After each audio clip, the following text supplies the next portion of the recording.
everyone, I'm Simpiwe. Welcome to the Simplified channel. Previously, we've spoken about the so-called simple interest. On today's video, we'll be focusing on compound interest and the properties of compound interest. So just a little reminder, with simple interest previously, we've said that it's a situation where someone can borrow. We made an example of 100 rands. Someone can borrow you 100 rands for a period of say 5 years and at an interest rate of say 12%. That was the example we used. So with compound interest, it's a bit of a different story than that one, because what we said previously was that if you borrow this 100 rand for 5 years, after year 1 you would get 12% of the 100 rand, or you would pay back the loan rather of 12% of the 100 rand plus the 100 rand, meaning it would be 112. The second year would be 12% times the second year, which is 24% of the 100 rand, and so forth and so forth. But now with compound interest, we're talking about a different story. So if you invest that after year 1, let's put it now, this is a case for compound interest. After year 1, you would then get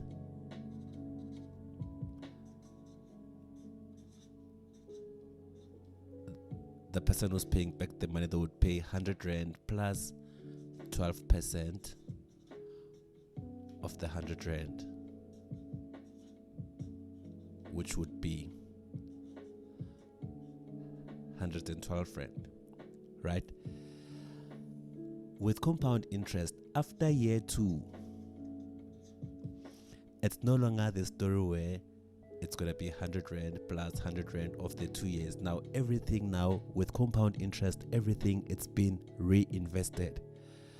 So now that 112 becomes the present value you have now, all of it, plus whatever you're gonna accumulate from there. But then now I just want to quickly derive the equation, because now if I can continue with this example, I might mess things up.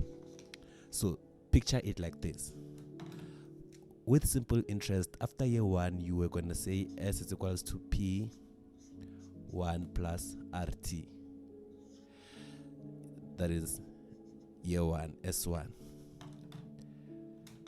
Meaning year 2, if you take all of that and invest all of that again, year 2 would be then, this part now represent your P, right? This part represent your P, which is then, let me write it as the full P, which is then P1 plus RT plus this part here, which would be your other. I don't want to confuse anyone, so it would be something like this. But if I go on and on, I would be getting more or less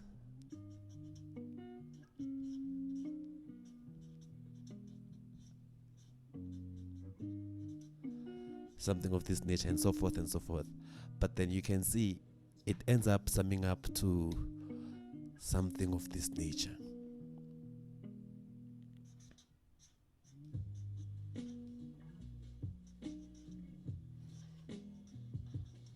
Because if it goes on like to the exponent 1 year, to the exponent 1 year, it's going to be squared, third, and so on and so on. It's going to be to the exponent n.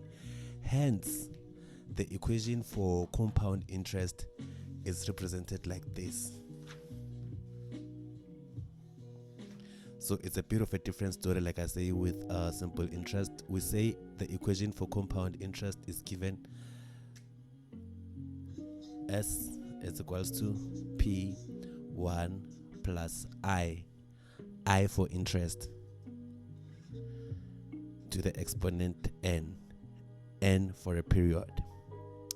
Now, when you look at this, I can assure you that you already know from here that S is our accumulated amount. The amount you pay at the end if you took a loan, accumulated amount or future value.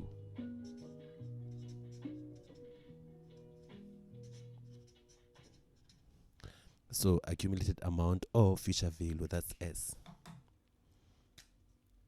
P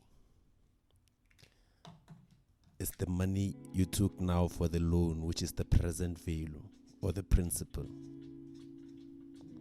Present value, or you can call it the principal of the investment or the loan. Remember, if someone gives you a loan, they are investing on you. If you take a loan from someone, to them it's an investment, to you it's a loan. And then we have I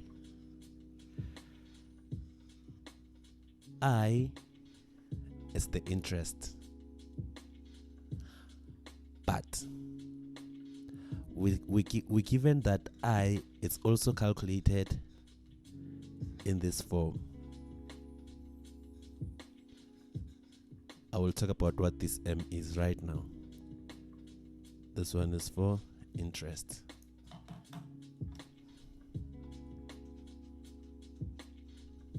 Interest rate, or rather interest rate, yeah.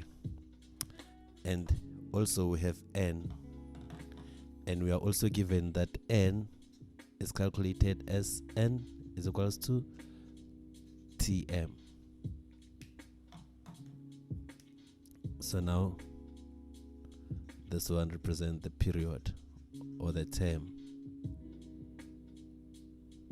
The term or the period. Right? So here's a question. What is this M here?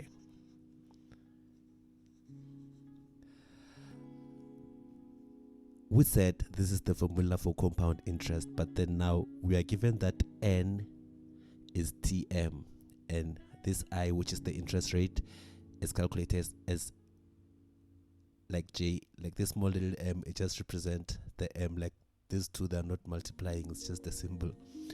So this M, it's for the compounding period. So with compound interest, if you invest that 100 rands on an account, if you invest 100 rand or you borrow 100 rand, let's put it in an investment rather. If you invest 100 rands for 5 years on an account that earn interest of 12%, which means that now that you are investing, you are the one who is loaning someone money, right?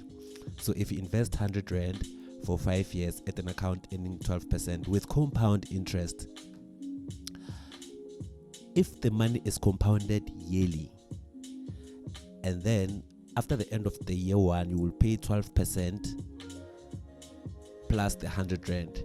And then compound means the money is being reinvested. That's what the meaning of compound means. So compound interest, it means it's been reinvested.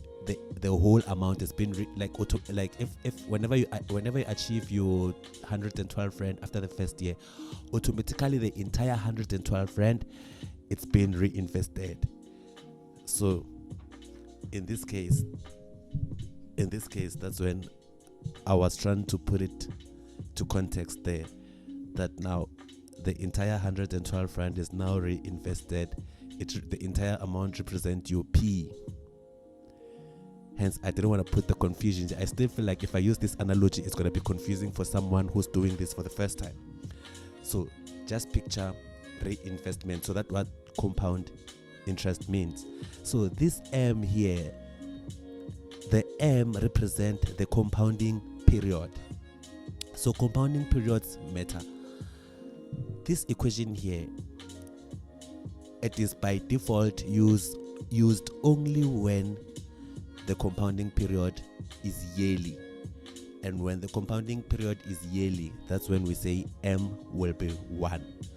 Hence, if you know your mathematics, you already know that anything divided by 1 or multiplied by 1 is that number. I would advise you to not look at the simple to not look at the compound interest equation like this entirely. Rather, you put these factors and you make it into the biggest bomb, which you can apply to calculate any given compounding period. So let's advance our equation into a better format. Now we know that S is equals to P 1 plus, we said I is calculated as Jm over M, so we can just write that there, to the exponent Tm, which is N is equals to Tm to the exponent Tm, whereby T now represents our term. So it could be 5 years, 2 years, 3 years, 3 months, 3 weeks, and M is our compounding period. So they can tell you that to apply formula, M is always going to have different values, but then I would advise you to always picture the equation of a simple compound. To always picture the equation of a compound interest as this equation. This is what we're going to use throughout, regardless of what compounding period would be. So we can also represent this situation on a timeline, just like we did with simple interest. Just to put up some small example of how we would represent this in timeline, it's more or less the same scenario, man. So what we do is we just show the timeline of the entire thing there. Let me just put that. So this is the period of the entire investment, from 0 year to whatever year we invested for or we took a loan for. So at the beginning where it's 0, this is where you put in your present value. This is where everything comes in. So this is the money you have now, P, principal or present value, and then it's I per period, which is the interest. It's I per period. For whatever long term that would be,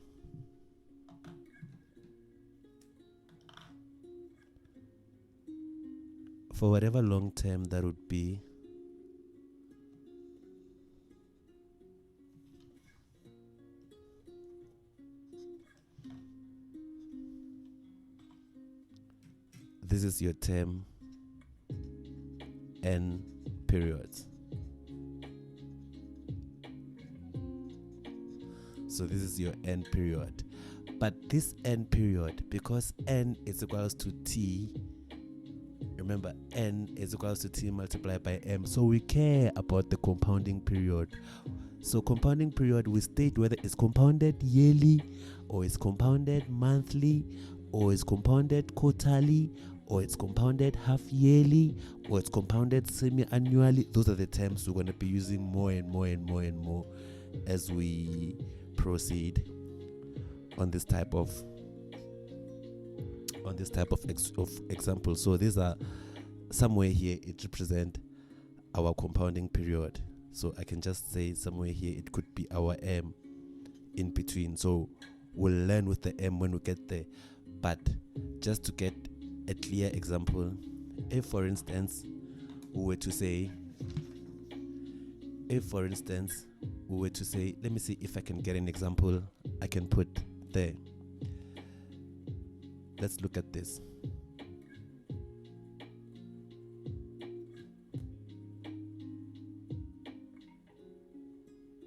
I just want to see where we can make example of compounding period. I want us to talk about how we get the value of M before we can do examples of how to apply the equation. If we look at this example, they are saying 2,000 rand is invested at 14% per annum for 3 years. Determine the accrued principal if interest is calculated and added to the principal. So that part there in brackets where they say it's calculated and added to the principal, they're trying to mention that it's actually compound interest, which means reinvesting. So I just want us to check what is the value of M for A, B, C, and D. We're not gonna solve the entire questions. I just want us to get the value of M only, the compounding period. So determine the accrued principal. But then now, before you calculate each one of before you calculate A, B, C, and D, you would be using this equation, right? But then instead of calculating for now, we're gonna use our examples. These are the examples we'll be using to calculate. These are the examples we'll be using to. What am I saying? These are the examples we'll be using for the demonstration of how to apply the compound interest formula. But then with this one here, we just wanna know the value of M. So number A, when they say that investment was yearly compounded, we then say the value of M is 1. So knowing my S, knowing my P, J, M, and T, which is the interest rate, the value of M, I would put 1 there and 1 there if had they said it was yearly compounded. Number B, it's half yearly. Half yearly, if you put your number line, a number line is 12 months. 0, 1, 2, 3, 4, 5, 6, 7, 8, 9, 10, 11, 12. In 12 months, 12 divided by 2 is 6. 0, 1, 2, 3, 4, 5, 6. So I will divide my 12 months into 6 months. So that's the one here, the first 6 months and the second 6 months. So I have 2 portions. So half yearly means my value of M will be 2 because it's one part of the half year and second part of the half year. So here would say M is 2. Do you see how we get compounding period? The third one, number C, it says quarterly. I check in a year, I know a quarter is 3 months, and then I'm just gonna divide here again with the number of quarters I have in a year. That will be my value of M. I check. I have 0, 1, 2, 3 months. That's the first portion. 0, 1, 2, 3 months. That's the second portion. 0, 1, 2, 3 months. That's the third portion. 0, 1, 2, 3 months. That's my fourth portion. So I check. I have 1, 2, 3, 4 portions of quarters in a year. So M will be 4 because I have 4 quarters in a year. So if I was calculating the entire question, I would then go there and substitute by 4 where there's M and by 4 there because it is compounded quarterly. The second one, it's compounded daily. If it's compounded daily, I can't go and divide this into days, but then however, we all know that in a year we have 365 days according to the calendar of the world, the default calendar. Then M would be 365, just like that. So that's how we apply the value of M. So now let's do the real thing. Let's apply our formula to answer the following questions. You can just take a sip of water just to prepare yourself for real things. So let's do this one. Let's do these ones together. No, before we answer the questions, let's talk one more last thing about the formula. So this formula, it again has 1, 2, 3, 4 variables, including the M, but the M is not really a factor. The M is always given. There's no question which they're gonna ask you to calculate for the compounding period. In this type of, in compound interest, they will just gonna be wanting you to calculate the future value, the present value, the interest rate, or the time. Knowing that everyone is not really good at their mathematics, I always find it better to derive the formulas in all 4 different forms of how to represent this formula, so you know exactly when you're calculating it. Rather than deriving it yourself, you might just study and know how the formula looks like before you go to an exam. I have trust issues with trusting students that they will practice, hence I created, not me personally, everyone of the group, we created this channel to try to simplify everything to make it easier for students, because we are tired of having a low pass rate in subjects like this. So let's go ahead together for now and derive how to represent these formulas in 4 different forms. So you know, whenever you calculate it, just go directly to what they want to achieve the answer as soon as you can. So we already say the first form, it's going to be S is equals to P1 interest rate over compounding period into TM. You use the first one when the question has stated that you must calculate the future value or the accumulated or the accrued amount from the investment. You will be given P, the present value, the interest rate, and the term. Furthermore, you will be given the compounding period somehow. The second form of representing this equation would be if they want you to calculate the present value after they've given you the future value or the accumulated amount, and then the formula would look like this. If they want you to calculate the present value without even worrying about deriving the formula, you can just either learn how to cram this or you practice how to derive to get, but this is how it's going to look like for the second case. For the third case, let's do some mathematics together, because it would be nice if you can see the application part of it while we derive it. So I would say S is equals to P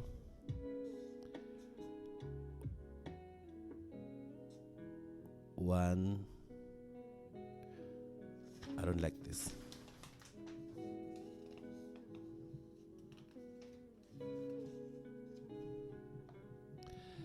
S is equals to P 1 plus JM over M TM.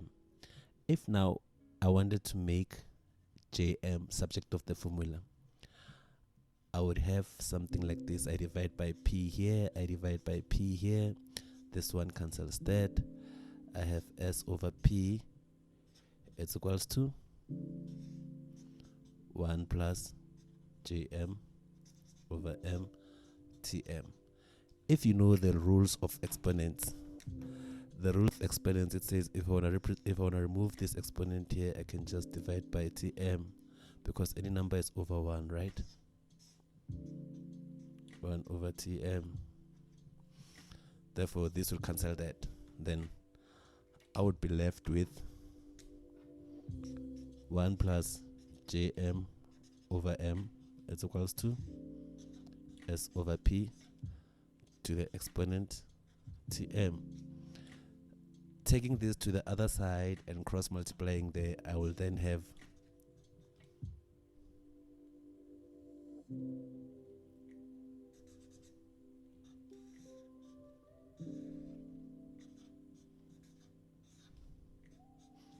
so if you feel like deriving this will take you forever at an exam, you can just go back to our cases there and we put this one as our case number 4.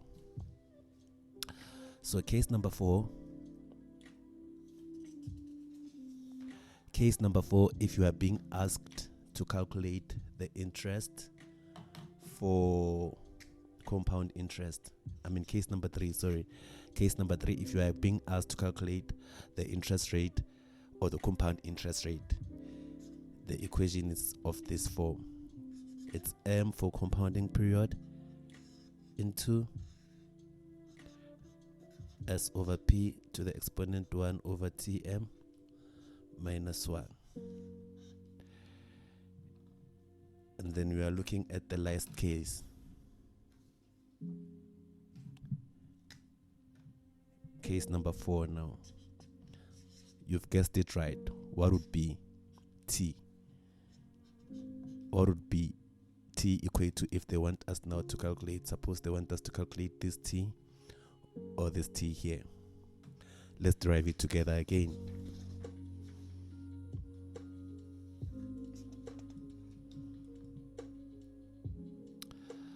So from S is equals to P 1 plus Jm over M Tm. Here again we start by dividing by P both sides, so this can cancel that, and then we're left with S over P as equals to 1 plus Jm over M Tm. The rules of exponents. Now we want to make Tm subject of the formula. The only way we can do that here is to introduce the exponential rules. So we're gonna put this like that. Ln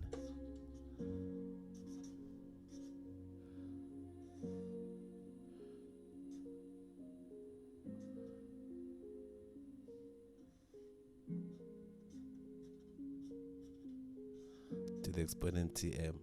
The rules of exponent says that if I have ln, and ln is like log, man. If you have done matrix, you remember logarithm.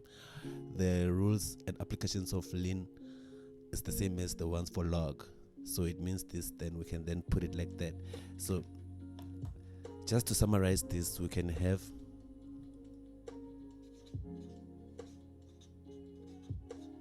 it's equals to Tm ln of 1 plus Jm over M. In this video, I'm not here to teach the algebra part of solving this, but there's a video where there's another video where we talk about calculus, algebra, and everything you can apply also here. Remember, in the simplified channel, we try to simplify everything. Hence, it would be wiser if you like and subscribe, because some of the stuff we're going to put in future, they might not be useful to you now, but you might need them in future for yourself or your relative or your loved ones or whatsoever. So please just hit the subscribe button and the reminder button, and also just put some referrals out there that there exist people who simplify everything. Therefore, as a result, this will be ln of S over P divided by M ln of 1 plus Jm over M. So again, let's put our fourth case. Should you be asked to calculate T on compound interest, but you don't have the energy or you don't understand the algebra of deriving the equation, you can just copy it as it is like this. Ln of S over P all over M ln of 1 plus Jm over M. I feel like now we are on the right state. To can answer our questions. Let's go straight ahead. So the first question states that calculate the accrued principal on 3,000 invested at 12% per annum. Per annum, underline that. So that term there, per annum, it's giving us the interest rate for 3 years and compounded monthly. That's a good one. So we know already that we've talked about compound interest, and we already know that the formula states it's equals to P 1 plus Jm M Tm. So they want us to calculate the accrued principal on 3,000 invested at 12%. So they want us to the accrued is like they want us to calculate the future value, because P is the money we have now. If we put our data there to check what do we have, what do we not have, the invested amount is 3,000 rand. So they want us to get how much does it accrues to, like what is the future value, and it is invested at 12% per annum.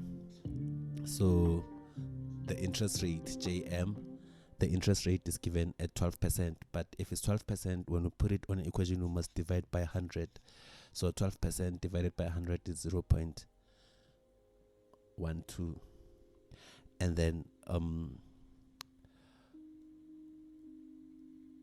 for 3 years, we have T. T is 3 years. And then they have given us that one straight ahead, and they said it's compounded monthly. Compounded is the compounding period, the M we talked about. So if it's compounded monthly, I go into my timeline, I put a year there, and I divide it into months. 0, 1, 2, 3, 0, 1, 2, 3, 4, 5, 6, 7, 8, 9, 10, 11, 12. As much as it's not equal, but then I know in a year I have 12 months. I have 0, 1, 2, 3, 4, 5, 6, 7, 8, 9, 10, 11, 12. So I calculate how many scoops of months I have there. So I have 12 months in a year. So my M will be 12. And then I just plug everything on my equation, and then I use a calculator. Let's do that together.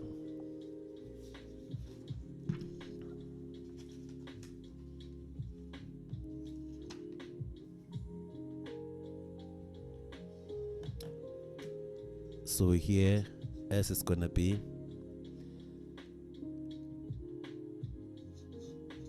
3,000 1 plus 0.12 divided by 12 to the exponent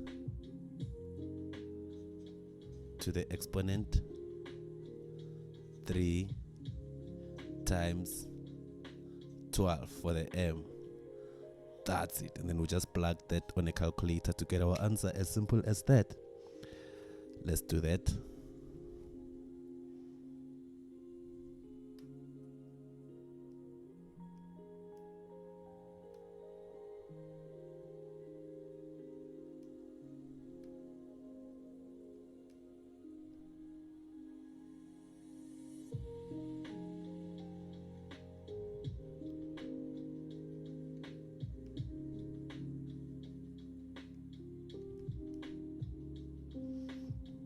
So that's it. Basically, I just recopied everything there as it is, and our answer would be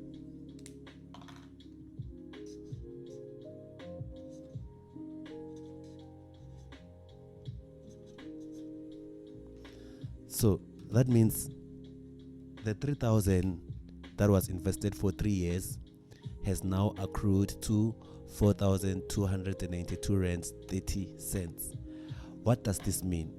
This means that our compound interest would be what we have minus what we actually invested on. So that would be 429. I'm just taking the question further. This is not part of the question. This is not part of the question. The question has already ended, hence I'm using different color. This question 1 has already ended here. I've answered it. I'm just sharing more information. If you wanted the compound interest, the actual interest is what you have minus 3,000, which will be roughly 1,292.30. That would be the interest you've gained from the entire compound interest investment. Second question: how much must be invested at 16% per annum if interest is compounded quarterly to yield 10,000 rand in 2.5 years? Straightforward question. How much must be invested? Already you know how much must be invested. They want the present value. We already know S is equals to P 1 plus JM over MTM. Let's check our data, what we have, what we don't have, according to the question. So, number 1, how much must be invested? We already know we don't have P. They want us to calculate P. At 16% rate, they gave us the interest rate. 16% divided by 100 is 0.16. Remember, those percentages, you always divide them by 100 in order to apply them on the formula. If interest is compounded quarterly, I go to my number line and check quarterly compounding. Number line, I put 12 months. 0, 1, 2, 3, 4, 5, 6, 7, 8, 9, 10, 11, 12. Quarters is 3 months. 1, 2, 0, 1, 2, 3. 0, 0, 1, 2, 3. That's my first quarter. 0, 1, 2, 3. That's my second quarter. 0, 1, 2, 3. That's my third quarter. 0, 1, 2, 3. That's my fourth quarter. If I divide equally like that, so I know I have 4 quarters in a year. So that means on my data, I know my M will be 4. Now, the one that amount to yield 10,000 rand, that is my future value. The money I'm expecting in future is 10,000. The next thing I need to ask myself, what is it? It's my T for the time. But they said it should be yielding that 10,000 rand in 2.5 years. 2.5 years is 2 years plus half year. Half year is 1/2. 2 plus 1/2. Sometimes you don't have to stress. You just punch that on a calculator, because I know students who are mostly going to be writing these modules that they might not even want to, like, 2.5 is 2.5, guys. But this is how you get it. You just punch 2 plus half. It's 5/2, which is 2.5. Just like that. So 2.5 is 2.5 years. And then from here, I can just go ahead and use my formula and plug it on the calculator. Already, I know that if I want to calculate P, the derivative formula should look like this after I derive. I'm sorry for using the word derivative, because this is not calculus. The formula I derived to put this in terms of P should look like this. Derivative is something else, man. We'll talk about it when we talk about calculus. So now I have P, it's equals to S into 1 plus JM over M TM. On my data there, I have everything. I just need P. So what is my S?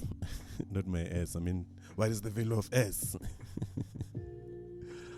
So P will be 1,000 divided by 1 plus 0.16 divided by 4 compounding period quarterly to the exponent 2.5 T multiplied by 4. That's it. And then we punch that, and then we're going to punch this on a calculator to get our answer. Let's go straight to it.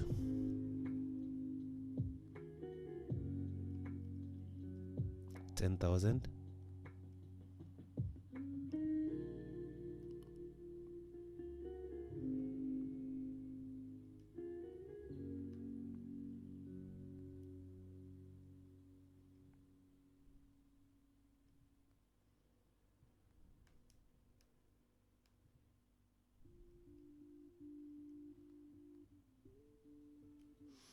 and then this gives us 6755.64. That means then for you to get for 6.755 is needed to be invested for 2.5 years at 16% per annum if it's invested at the quarterly compounding period rate in order to yield 10,000. So they put this amount to get the 10,000. That's it. You've answered your question. The next question, question 3, the last one. what is the rate of interest if 4,000 yields 6,000 in 3 years and interest is compounded monthly? What is the interest rate? We already know from the formula we're going to use case number 3 where they want us to calculate interest rate. Now, again, you now know from your original formula,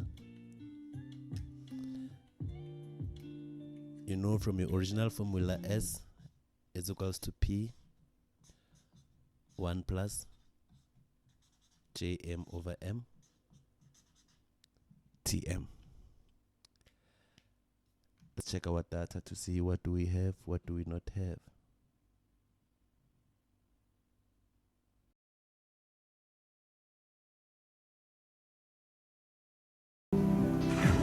So here you already know that S is equals to P 1 plus JM.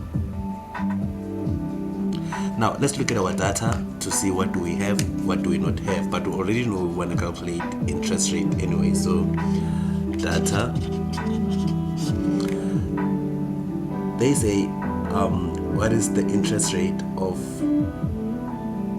what is the rate of interest if this amount P, so they invested 40,000 to yield 6,000.